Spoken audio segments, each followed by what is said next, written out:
ஸ்ராவண மாசத்தை ஒட்டி இப்போ அமர்நாத் யாத்திரான்னு போயிட்டு வர. இந்த அமர்நாத் யாத்திரான்னு போகும்போது உற்சாகத்துல போயிட்டு வர. அமர்நாத் சிவலிங்கம் அதெல்லாம் பண்றார். ஆனா அந்த அமர்நாத்தினுடைய ஸ்தல புராணத்தை நாம மேலும் பிரபலப்படுத்தணும்.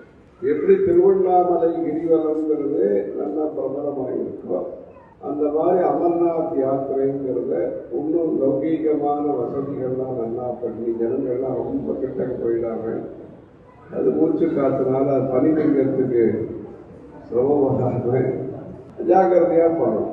நம்ம உற்சவம்னு எதையாவது கொண்டாட ஆரம்பிச்சு அதனுடைய ஐதீகத்துக்கு சிரமம் இல்லாமல் அதையும் பார்த்துக்கணும்.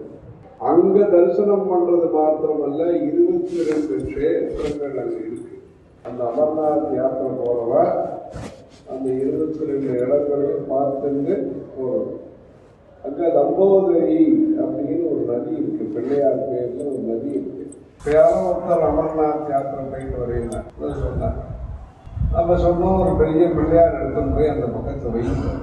இந்த லம்போதரிங்கிற பேரை எங்கேயோ இருக்கோ அது பிரபலப்படுத்தி மேலும் மேலும் அது நிறைய ஜனங்கள்லாம் வரும்படியாக பண்ணுங்க அப்படின்னு அதுக்காக அவளும் முயற்சி பண்ணுறேன். அதை புராணம் புஸ்தகமாக போட்டோம்.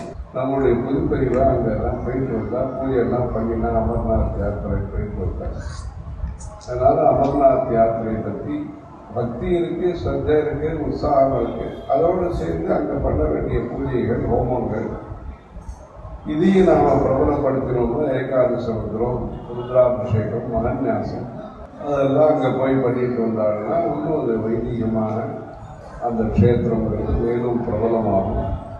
ஆனால் அந்த இடத்த ஞாபகம் வச்சுருக்கா அந்த பௌர்ணமி இன்னைக்கு போயிட்டு வரணும் அப்படிங்கிறத நம்ம ஜனங்கள் ஞாபகம் வச்சுருந்து போயிட்டு வந்துட்டு இருக்கா.